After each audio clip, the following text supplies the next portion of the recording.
Hello and welcome. My name is Alan, and today we are back with more A Testament of Hope Speeches and Writings of Martin Luther King Jr. Piece we're reading today is going to be a long one.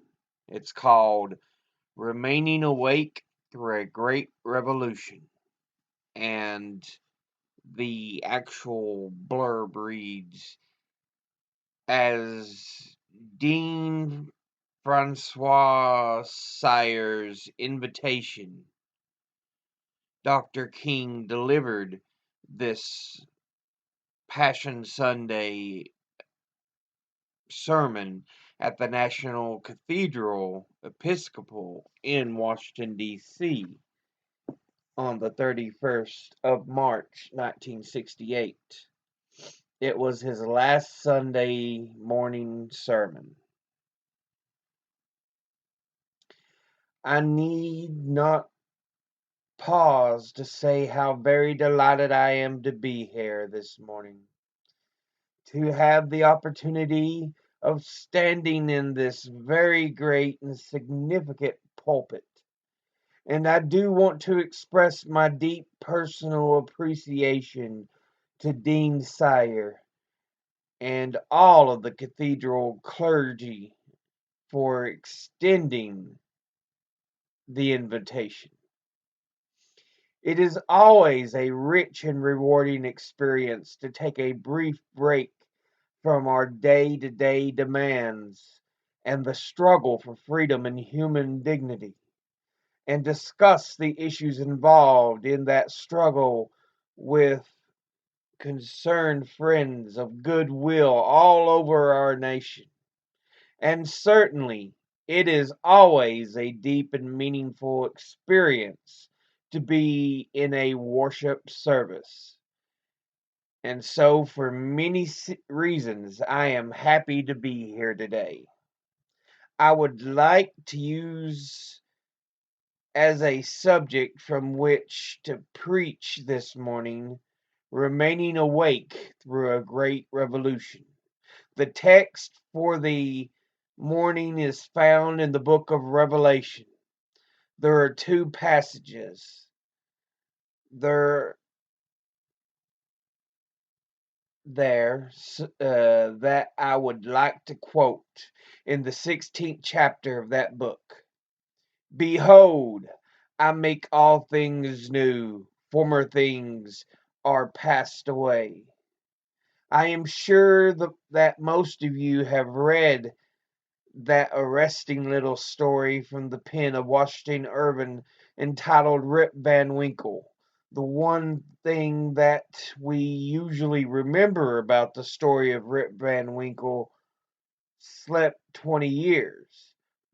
But there is another point in that little story that is almost completely overlooked.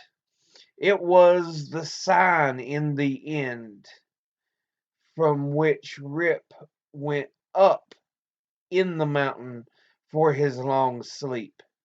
When Rip Van Winkle went to the mountain, the sign had a picture of King George the Third of England. When he came down 20 years later, the sign had a picture of George Washington, the first president of the United States. When Rip Van Winkle looked up at the picture of George Washington and looking at the picture, he was amazed. It was he was completely lost. He knew not who he was. And this reveals to us that the most striking thing about the story of Rip Van Winkle is not merely that Rip slept 20 years, but that he slept through a revolution. While he was peacefully snoring up in the mountain, a revolution was taking place that at points would change the course of history, and Rip knew nothing about it. He was asleep. Yes, he slept through a revolution.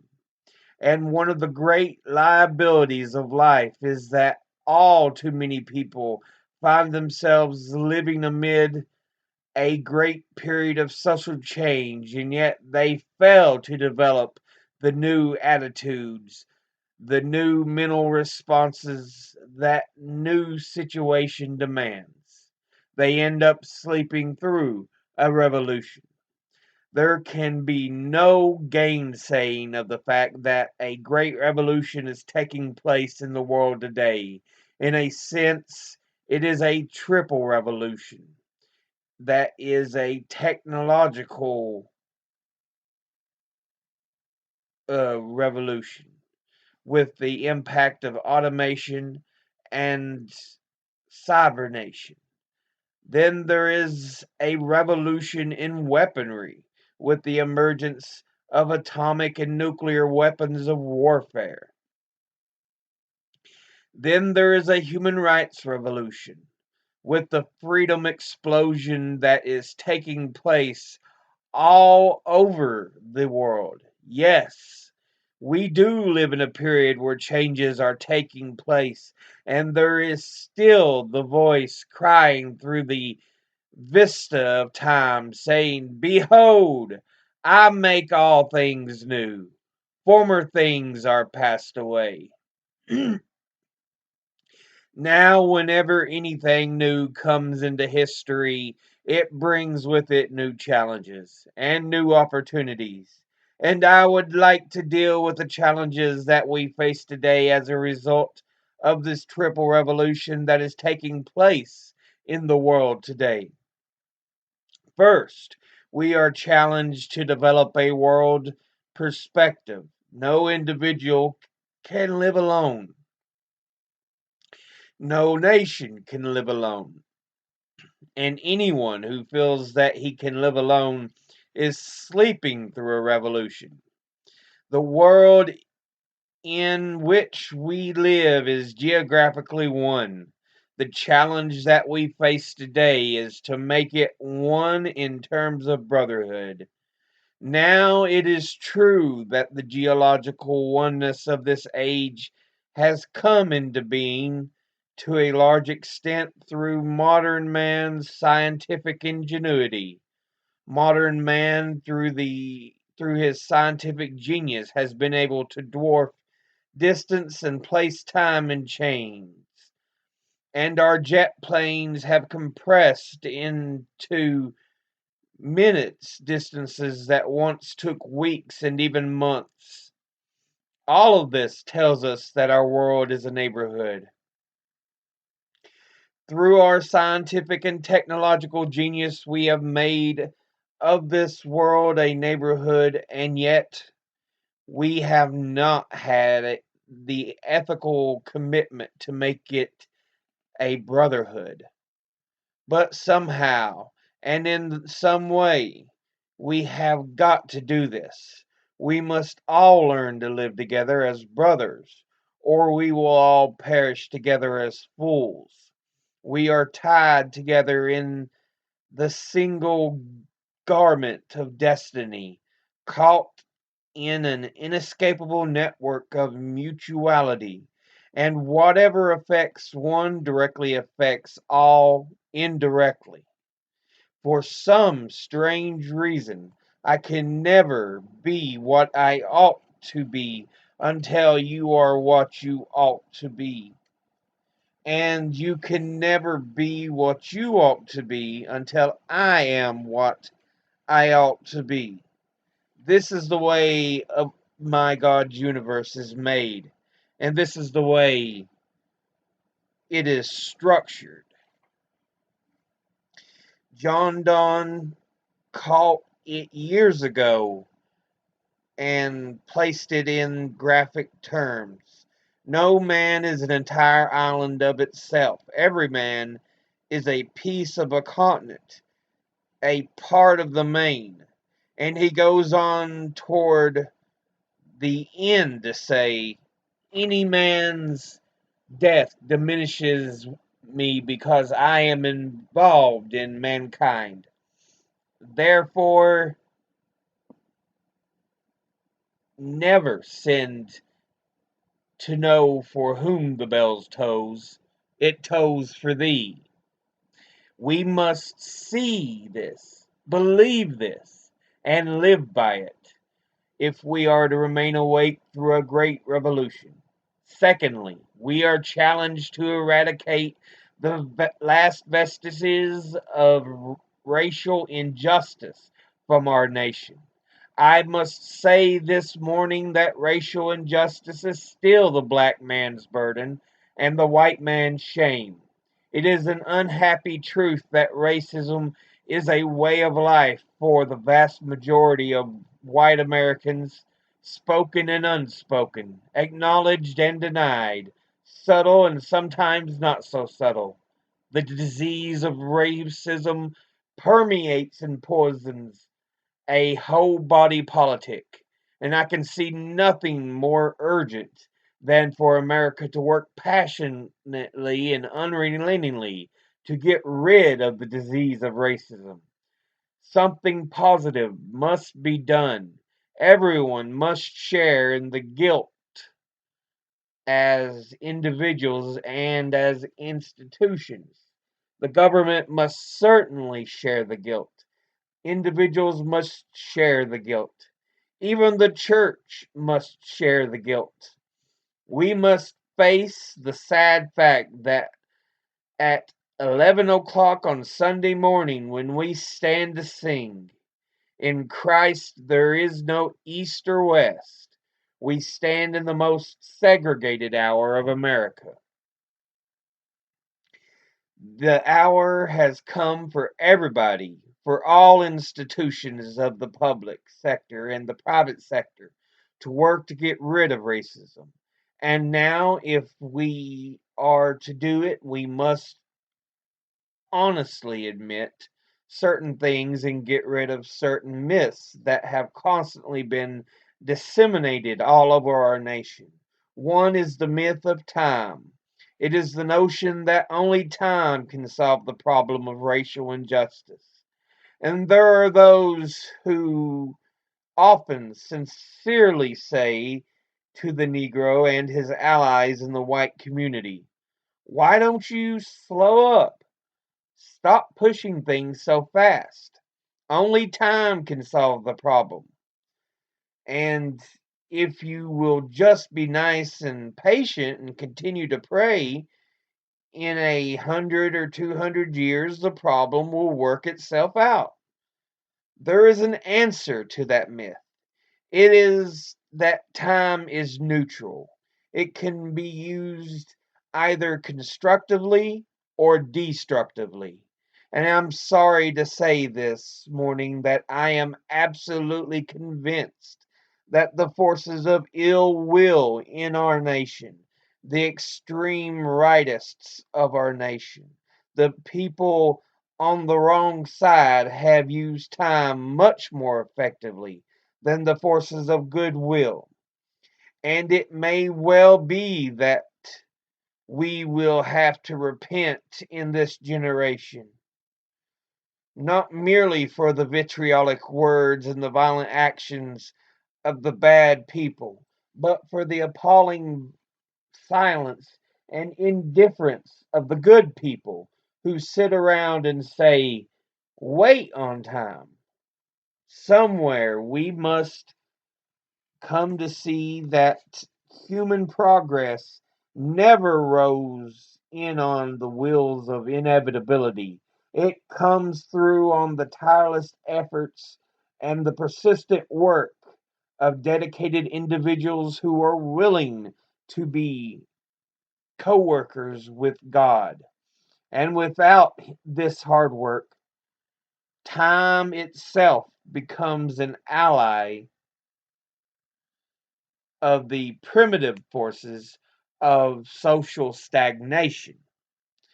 So we will help time and realize that time is always right to do right. Now, there is another myth that still goes around, and it is kind of um, over reliance on the bootstrap philosophy.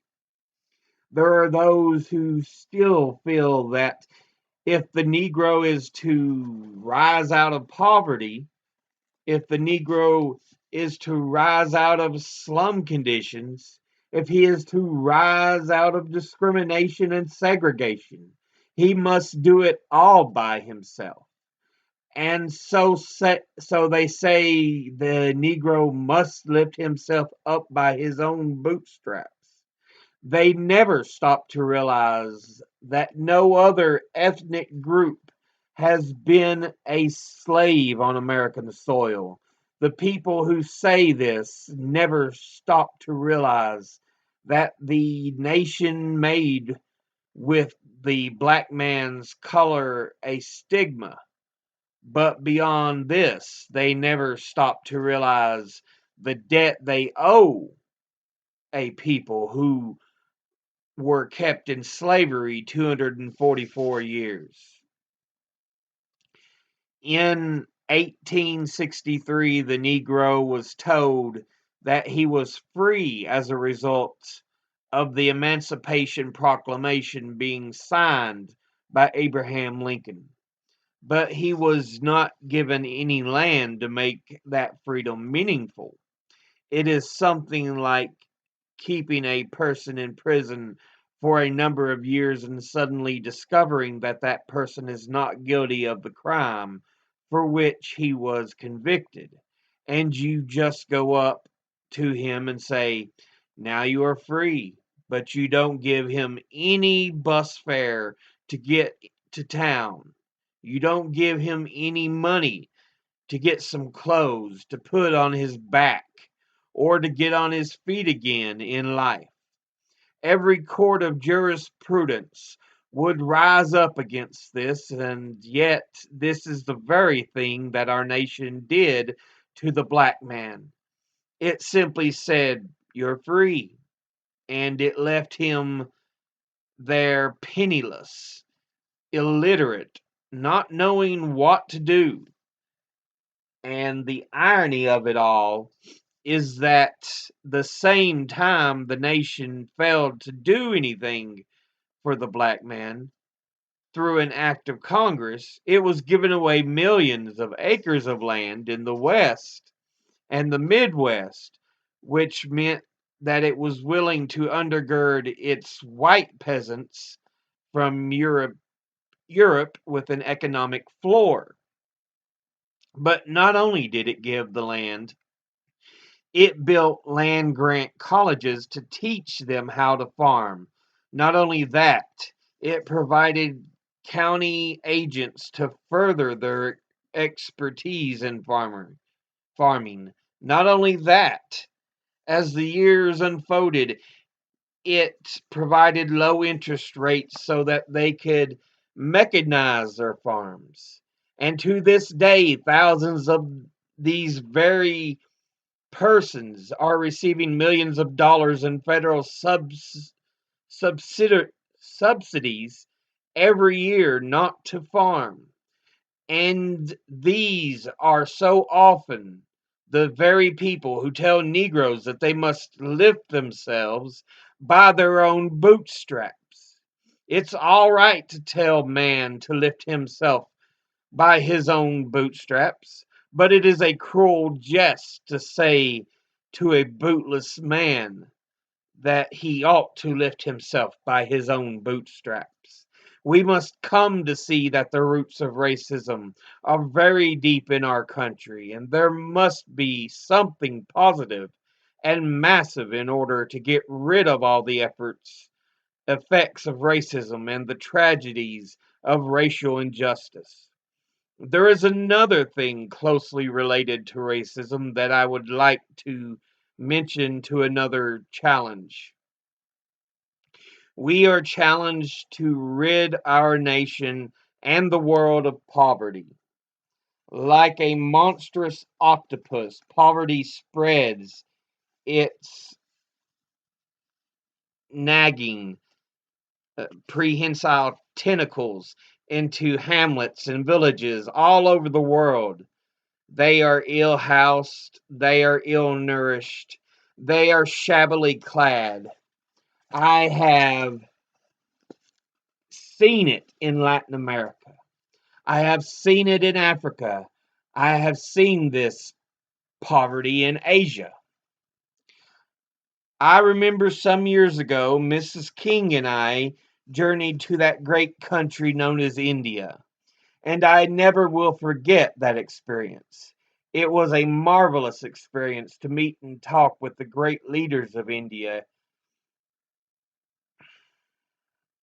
and to meet and talk with and speak to thousands and thousands of people all over that vast country. These experiences will remain dear to me as long as the words of memory shall let them. But I say to you this morning, my friends, there are those depressing moments. How can I avoid being depressed when he sees with his own eyes evidences of millions of people going to bed hungry at night? How can one avoid being depressed when he sees with his own eyes God's children sleeping on the sidewalks at night? In Bombay, there are more than 1 million people sleep on the sidewalks every night. In Calcutta, more than 600,000 sleep on the sidewalks every night. They have no beds to sleep in. They have no houses to go in. How can one avoid being depressed when he discovers that out of India's population, more than 500 million people, some 480 million, make an annual income of less than $90, and most of them have never seen a doctor or a dentist.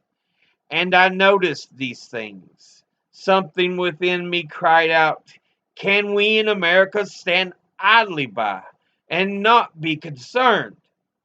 And an answer came, oh no, because the destiny of the United States is tied up with the destiny of India and every other nation.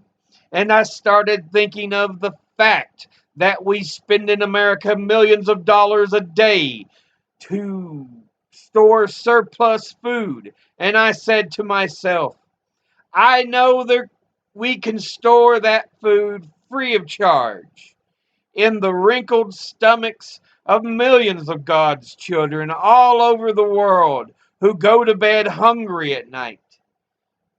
Maybe we spend far too much of our national budget establishing military bases around the world rather than bases of genuine concern and understanding.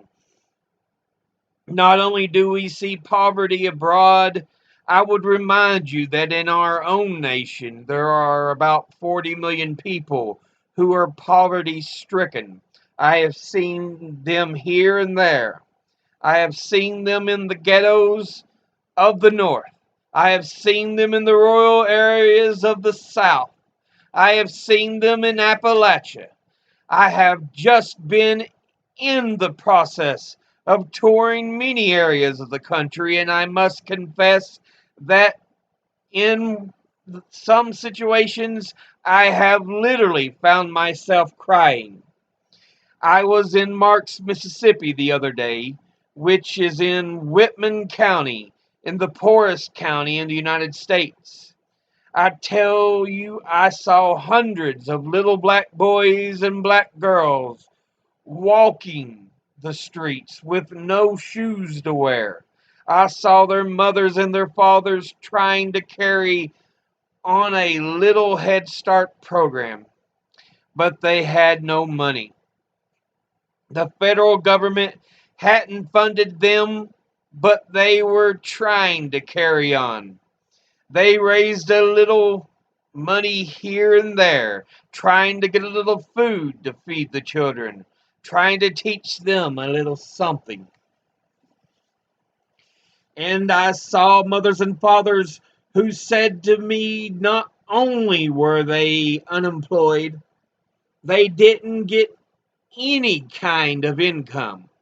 No old age pension, no welfare check, nor anything. I said, how do you live? And they say, well, we go around to the neighbors and ask them for a little something. When the berry season comes, we pick berries. When rabbit season comes, we hunt and catch a few rabbits. And that's about it. And I was in Newark and Harlem just this week, and I walked into the homes of welfare mothers. I saw them in conditions. No, not with wall to wall carpet and wall to wall, but wall to wall rats and roaches. I stood in an apartment, and this welfare mother said to me, the landlord will not repair this place. I've been here 2 years and he hasn't made a single repair. She pointed out the walls with all of the ceiling fallen through. She showed me the hose where the rats came in. She said, night after night, we have to stay awake to keep the rats and roaches from getting to the children. I said, how much do you pay for this apartment? She said, 125. I looked and I thought and said to myself, it isn't worth $60. Poor people are forced to pay more for less, living in conditions day in and day out where the whole area is constantly drained without being replenished. It becomes a kind of domestic colony. And the tragedy is so often these 40 million people are invisible because America is so affluent, so rich, because our expressways carry us away from the ghetto. We don't see the poor. Jesus told a parable one day, and he reminded us what a man went to hell for because he didn't see the poor. His name was Dives. He was a rich man. And there was a man by the name of Lazarus who was a poor man. But not only was he was sick. Sores were all over his body. And he was so weak that he could hardly move. But he managed to get to the gate of Divas every day, wanting just to have the crumbs that would fall from his table. And Divas did nothing about it. And the parable ends saying, Divas went to hell, and there were a fixed gulf now between Lazarus and Divas.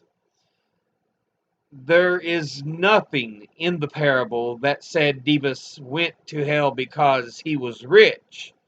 Jesus never made a universal indictment against all wealth. It is true that one day a rich young ruler came to him and he advised him to tell all, or to sell all. But in that instance, Jesus was prescribing individual surgery and not setting forth a universal diagnosis. And if you will look at that parable with all its symbolism, you will remember that a conversation took place between heaven and hell, and on the other end of that long distance call between heaven and hell was Abraham in heaven talking to Divas in hell. Abraham was a very rich man. If you go back to the Old Testament, you can see that he was the richest man of his day. So it was not a rich man in hell talking with a poor man in heaven. It was a little millionaire in hell talking with a multimillionaire in heaven. Dives did not want to go to hell. because he was rich. Dives didn't realize that his wealth was his opportunity. It was his opportunity to bridge the gulf that separated him from his brother Lazarus. Dives went to hell because he was passed by Lazarus every day and he never really saw him. He went to hell because he allowed his brother to become invisible. Dives went to hell because he maximized the minimum and minimized the maximum. Indeed, Dives went to hell because he sought to be a conscientious objector in the war against poverty. And this can happen in America, the richest nation in the world. And nothing's wrong with that. This is America's opportunity to help bridge the gulf between the haves and the have-nots. The question is whether America will do it. There is nothing new about poverty. What is new is that we now have the techniques and resources to get rid of poverty. The real question is whether we have the will. In a few weeks, some of us are coming to Washington to see if the will is still alive or if it is alive in this nation. We are coming to Washington in a poor people's campaign. Yes, we are going to bring the tired, the poor, the huddled masses. We are going to bring those who have known long years of hurt and neglect. We are going to bring those who have come to feel that life is a long and desolate corridor with no exit signs. We are going to bring children and adults and old people, people who have never seen a doctor or a dentist in their lives. We are not coming to engage in a histrionic gesture. We are not coming to tear up Washington. We are coming to demand that the government address itself to the problem of poverty. We read one day, we hold these truths to be self evident that all men are created equal, that they are endowed by their Creator with certain inalienable rights, that among these are life, liberty, and the pursuit of happiness. But if a man doesn't have a job for an income, if he has neither life nor liberty, nor the possibility for the pursuit of happiness, he merely exists. We are coming to ask America to be true to the huge promissory note that it signed years ago. And we are coming to engage in dramatic, nonviolent action to call attention to the gulf between promise and fulfillment, to make the invisible visible.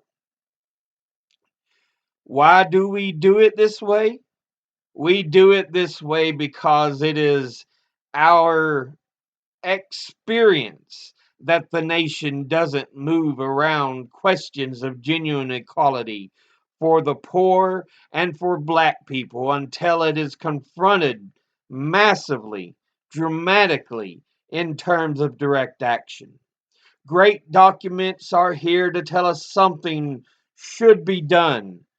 We met here some years ago in the White House Conference on Civil Rights, and we came out with the same recommendations that we will be demanding in our campaign here. But nothing has been done.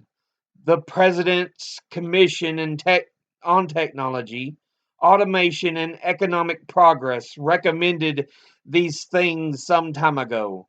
Nothing has been done. Even the urban coalition of mayors of most of the cities in our country and the leading businessmen have said these things should be done. Nothing has been done. The Kerner Commission came out with the report just a few days ago and then made specific recommendations. Nothing has been done.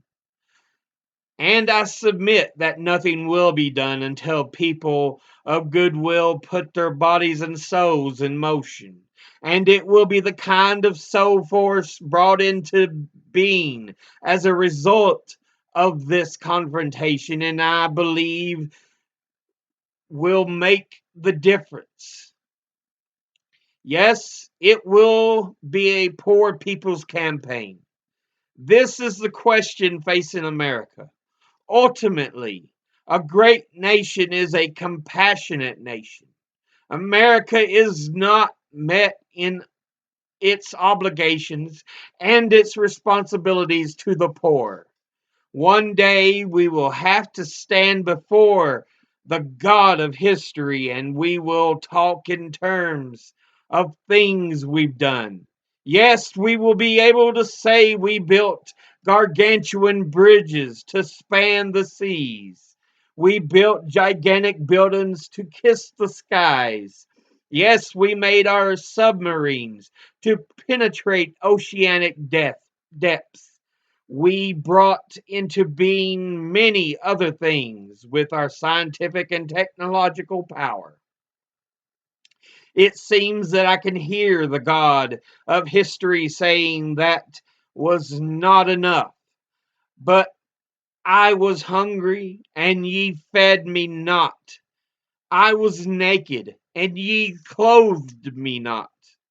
I was devoid of a decent sanitary house to live in, and ye provided no shelter for me. And consequently, you cannot enter the kingdom of greatness. If ye do it unto the least of these, my brethren, ye do it unto me. That's the question facing America today. I want to say one other challenge that we face is simply that we must find an alternative to war and bloodshed. Anyone who feels, and there are still a lot of people who feel that way, that war can solve the social problems facing mankind is sleeping through a revolution. President Kennedy said on one occasion, mankind must put an end to war, or war will put an end to mankind. The world must hear this. I pray God that America will hear this before it is too late, because today we're fighting a war. I am convinced that it is one of the most unjust wars that has ever been fought in the history of the world. Our involvement in the war in Vietnam has torn up the Geneva Accord. It has strengthened the military industrial complex. It has strengthened the force of reaction in our nation.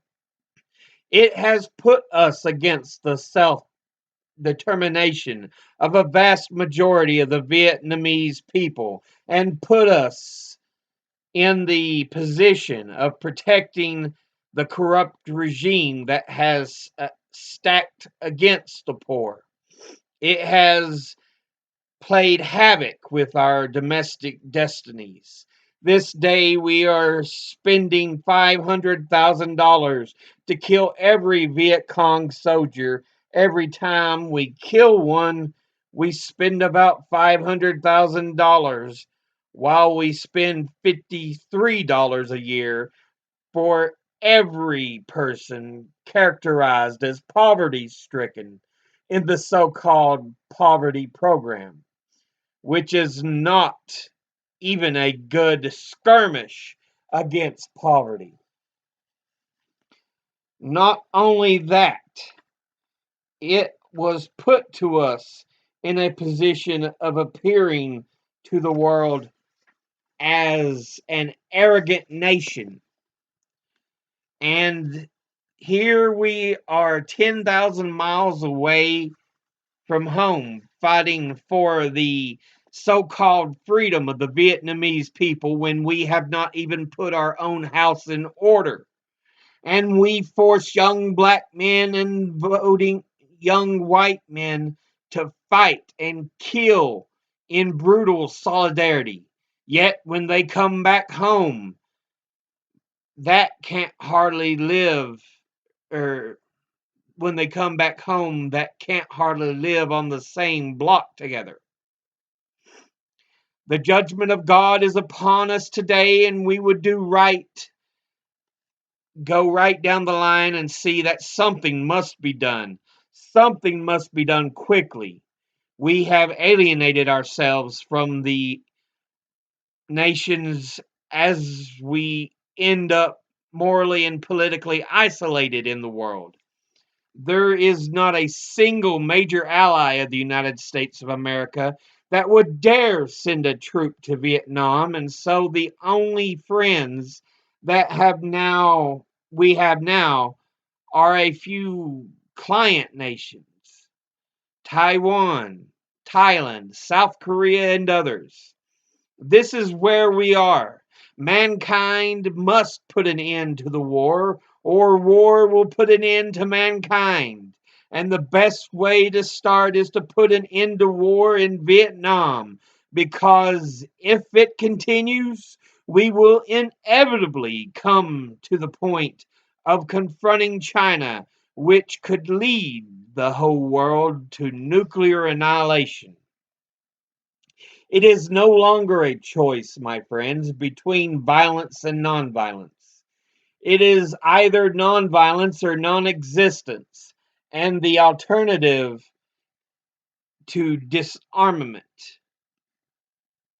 the alternative to a great suspension of nuclear tests, the alternative to strengthening the United Nations is thereby disarming the whole world, may well be a civilization plunged into the abyss of annihilation.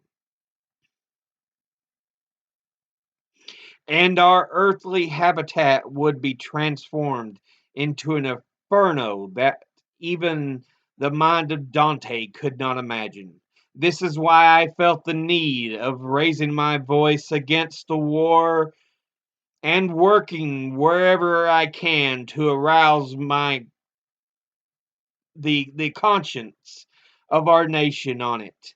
I remember so well when I first took the stand against the war in Vietnam, the critics took me on and they had their say in the most negative and sometimes most vicious way. One day a newsman came to me and said, "Dr. King, don't you think you're going to have to stop now opposing the war and move more in line with the administration's policy? As I understand it, it has hurt the budget of your organization. The people who once respected you have lost respect for you. Don't you feel like you've really got to change your position?" I looked at him and I had to say, "Sir, I'm sorry you don't know me, but I'm a conscientious, not a consensus leader. I do not determine what is right or wrong by looking at the budget of the Southern Christian Leadership Conference. I've not taken the sort of Gallup poll of the majority opinion. Ultimately, a genuine leader is not a searcher for consensus, but a motor of consensus. In some positions, cowardice asks the question, is it expedient? And then expedience comes along and asks the question, is it politic? Vanity asks the question, is it popular? Conscience asks the question, is it right?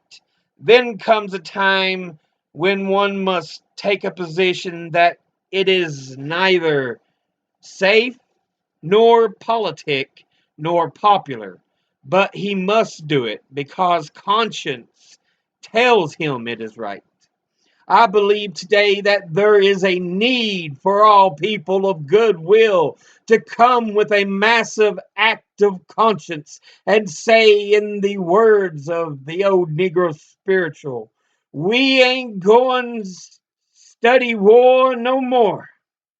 This is the challenge facing modern man. Let me close by saying that we have difficult days in the struggle for justice and peace. That but I will not yield to a politic of despair. I'm going to maintain hope as we come to Washington in this campaign.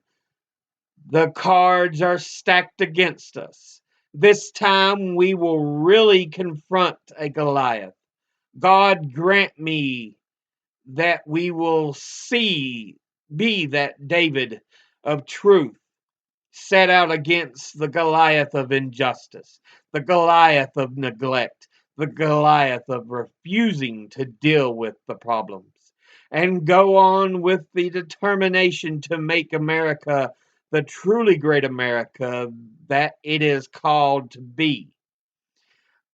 I say to you that our other goal is freedom, and I believe we are going to get there because, however much she strays away from it, the goal of America is freedom. Abused and scorned through the though we may be as a people, our destiny is tied up with the destiny of America.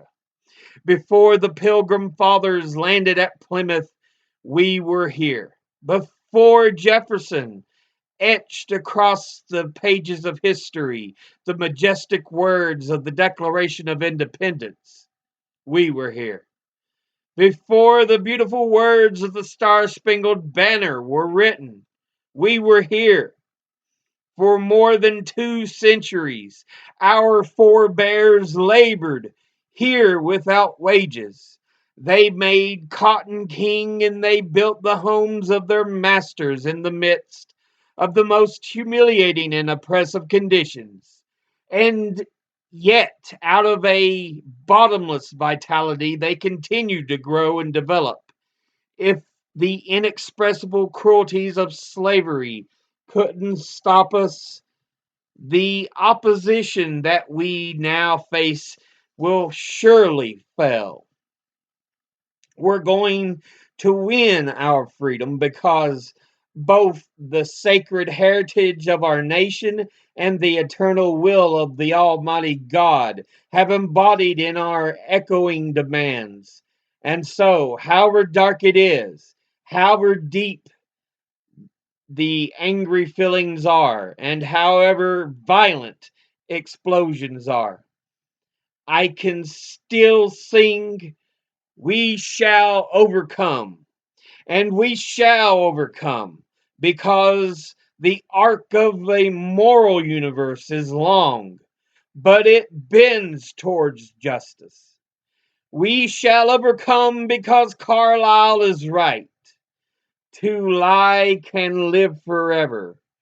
We can overcome because William Cullen Bryant is right. Truth crushed to earth will rise again. We shall overcome because James Russell Lowell is right. As we were singing earlier today, truth forever on the scaffold, wrong forever on the throne. Yet that scaffold sways the future, and behind the sermon, or behind the demon known, stand a God with the shadow keeping watch above his own. With the faith, we will be able to hew out of the mountain of despair the stone of hope. With the faith, we will be able to transform the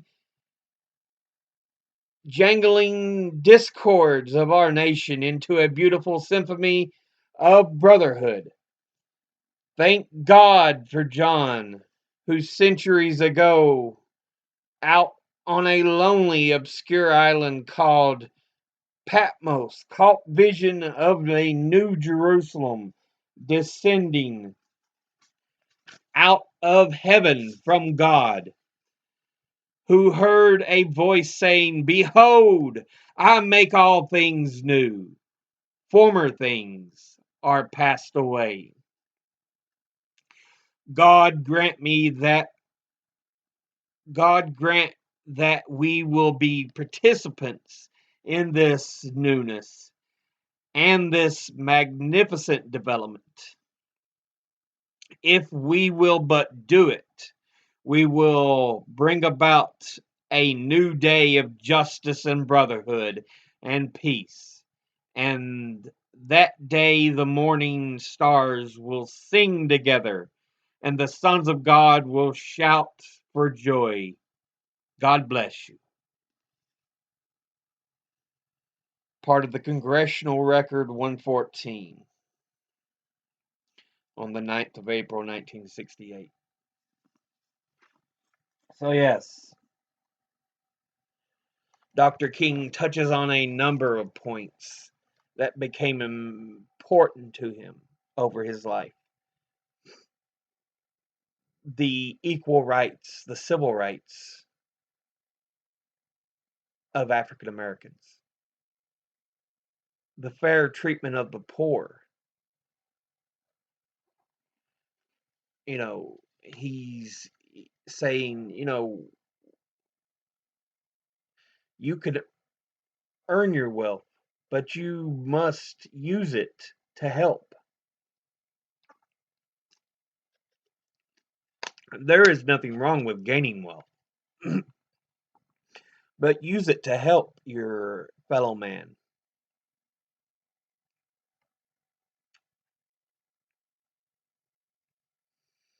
And he was speaking out against war,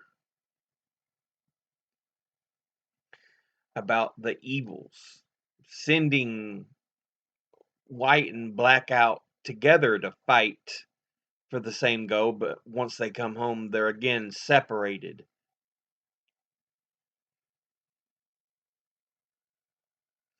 And these became major issues for Dr. King.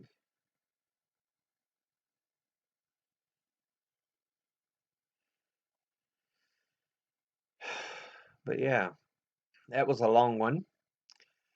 So I'll go ahead and end this here. As always, educate thyself, think, read, study, learn. Someone tries to tell you something you have trouble believing, ask them to cite their sources. I'll see you all in the next episode. Until then, later.